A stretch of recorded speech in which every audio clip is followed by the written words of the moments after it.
Hello friends, कैसे हैं आप सभी। आई होप आप लोग सब बहुत अच्छे होंगे। जैसा कि आज के टाइटल से आप समझ चुके हैं कि आज का हमारा टॉपिक है हाउ टू इंट्रोड्यूस योरसेल्फ। जी हाँ, ये बहुत इम्पॉर्टेंट टॉपिक है बिकॉज़ कहीं ना कहीं हमें अपने आप को इंट्रोड्यूस करना पड़ता है, चाहे वो हमारे फ्रेंड्स हो या फिर हमारी क्लास हो या फिर अगर आप किसी इंटरव्यू के लिए ही क्यों ना गए हों या कोई मीटिंग है या कभी आपको कोई फंक्शन में इनवाइट किया गया है, तो वहाँ पर आपको अपने आप को इंट्रोड्यूस करना ही पड़ेगा। तो हम देखेंगे आज की अलग अलग एज ग्रुप्स के लिए अलग अलग रिक्वायरमेंट्स के लिए आप अपने आप को कैसे इंट्रोड्यूस कर सकते हैं। और ये बात जानना बहुत ज़रूरी है कि first impression is the last impression.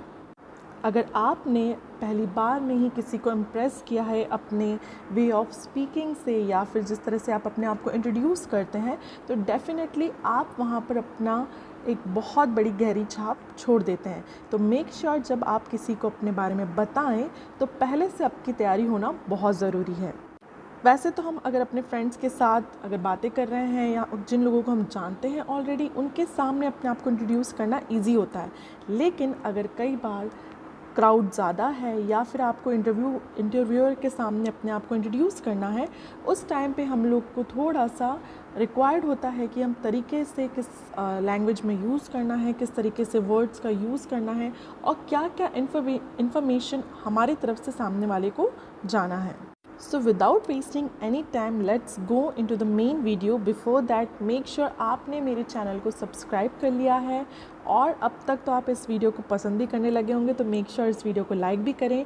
और साथ ही ऐसी कई वीडियो को देखने के लिए आप मेरी पुरानी वीडियोस देख सकते हैं, उसमें भी आपको इंग्लिश स्पीकिंग से रिलेटेड बहुत सारी इन्फॉर्मेशन मिल जाएगी। और अगर आप एक स्टूडेंट हैं तो मेक श्योर आप इस चैनल को ज़रूर सब्सक्राइब करें, क्योंकि मैंने ऐसी बहुत सारी ट्रिक्स दी हैं कि आपको इंग्लिश में आंसर्स कैसे लिखना है।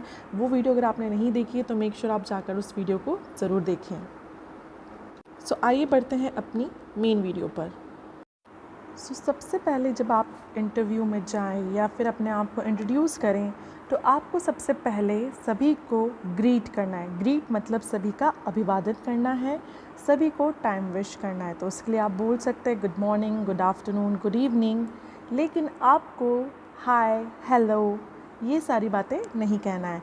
या फिर एज एन इंडियन हम लोग कह सकते हैं नमस्ते। फिर आपको सभी को थैंक यू कहना है कि उन्होंने आपको मौका दिया कि आप सभी के सामने अपने आप को इंट्रोड्यूस कर सकें। तो उसके लिए हमें कहना है thank you all for giving me such an opportunity to stand and introduce myself. अब ये कहना इसीलिए ज़रूरी है क्योंकि आपसे बड़े लोग या ज़्यादा एक्सपीरियंस लोग आपके सामने बैठे हैं।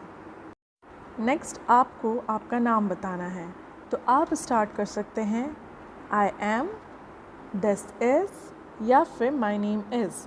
तो सपोज़ आपका नाम है स्नेहा, तो आप कहेंगे आई एम स्नेहा, या फिर आप कह सकते हैं दिस इज़ स्नेहा, या फिर आप कह सकते हैं माई नेम इज़ स्नेहा। अब एक बात का आपको ध्यान रखना है कि जनरली हम लोग जो मिस्टेक करते हैं वो है माई सेल्फ़ की। तो माई सेल्फ़ वर्ड आपको यूज़ नहीं करना है, ये ग्रामेटिकली इनकरेक्ट है। नेक्स्ट है आपको बताना है कि आप कहाँ से हैं। तो आप जैसे 2 सेंटेंस यूज़ कर सकते हैं। पहला है आई एम फ्रॉम, ठीक है।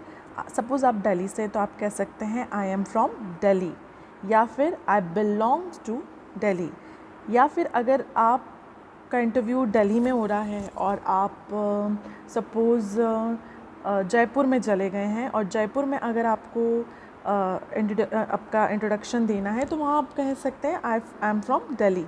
लेकिन सपोज़ आप जयपुर के रहने वाले हैं और इंटरव्यू भी जयपुर में हो रहा है, तो आपको कहना पड़ेगा I belong to Jaipur itself, या फिर I am from Jaipur itself.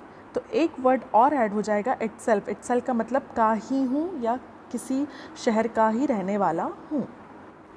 Next आपको बताना है अपनी फैमिली के बारे में। तो आप कह सकते हैं in my family apart from my parents I have an elder sister. तो यहाँ पर मैंने बताया है कि आपकी फैमिली में आपके पेरेंट्स के अलावा और कौन कौन है। एक तो आप खुद होंगे और फिर आपकी अगर बड़ा भाई तो आप बोल सकते हैं in my family apart from my parents I have an elder brother. या फिर कोई छोटा है तो आप बोल सकते हैं I have N younger brother. या यंगर सिस्टर।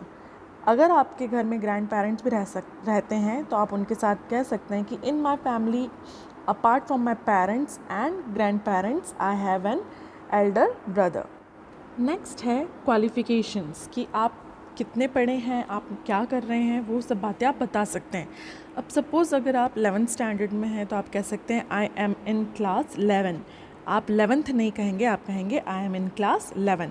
और अगर आपको TH का यूज़ करना है तो आप कहेंगे I am in 12th standard. अगर आप ग्रेजुएशन या पोस्ट ग्रेजुएशन कर रहे हैं तो आप कहेंगे आई एम ग्रेजुएट या फिर पोस्ट ग्रेजुएट, मतलब आप कर चुके हैं। फिर अगर आप किसी चीज़ सपोज़ इंजीनियरिंग में हैं या कर चुके हैं तो उसमें आप कहेंगे आई एम BTech या फिर MTech in electrical engineering, I am BTech MTech in electrical engineering. अगर आप किसी सब्जेक्ट को, किसी कोर्स को परस्यू कर रहे हैं या उसको पढ़ रहे हैं तो आप कहेंगे आई एम परस्यूइंग ग्रेजुएशन या फिर आई एम परस्यूइंग PhD, या फिर आप कह सकते हैं I am in BSc second year. Next, अगर आपने कोई एडिशनल कोर्स कर रखा है तो उसके लिए आप बता सकते हैं I have done 6 months basic computer course from जो भी इंस्टीट्यूट का नाम है, इन ईयर जो भी ईयर का नाम है। सो बेसिकली आपको बताना है कि आपने कुछ अलग महीने काम किया है। आप इसकी जगह यूज़ कर सकते हैं I have done 6 months of internship in so and so company in this year. Okay, so ये बेसिक सा एडिशनल क्वालिफिकेशन आप ऐड कर सकते हैं। नेक्स्ट है आपका एक्सपीरियंस। अब अगर आप फ्रेशर हैं तो आप कह सकते हैं आई एम अ फ्रेशर, या फिर अगर आपको कुछ सालों का एक्सपीरियंस है तो आप कह सकते हैं आपका जो भी जितने सालों का एक्सपीरियंस है उसको इंक्लूड करके बोल सकते हैं। सपोज़ 2 साल का एक्सपीरियंस है, so I have 2 years experience in web designing, या फिर जो भी आपकी वर्क नेम है उसको आप मेंशन कर सकते हैं। सो नेक्स्ट है आपकी हॉबी, तो आप बोल सकते हैं my hobby is listening to music, या फिर reading books, cooking, dancing, playing cricket, playing basketball, anything. आपकी हॉबी कुछ भी हो सकती है, लेकिन अगर आपकी एक से ज़्यादा हॉबी है तो आप कहेंगे my hobbies are cooking and dancing.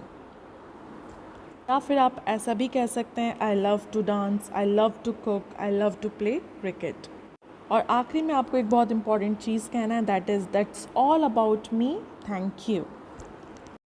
So thank you guys, I believe आपको ये वीडियो बहुत मीनिंगफुल लगी होगी और आपको बहुत हेल्प करेगी। तो मेक श्योर आप मेरे यूट्यूब चैनल को सब्सक्राइब करें और इस वीडियो को लाइक करें और अपने फ्रेंड्स एंड फैमिली के साथ ये वीडियो ज़रूर शेयर करें। Thanks for watching.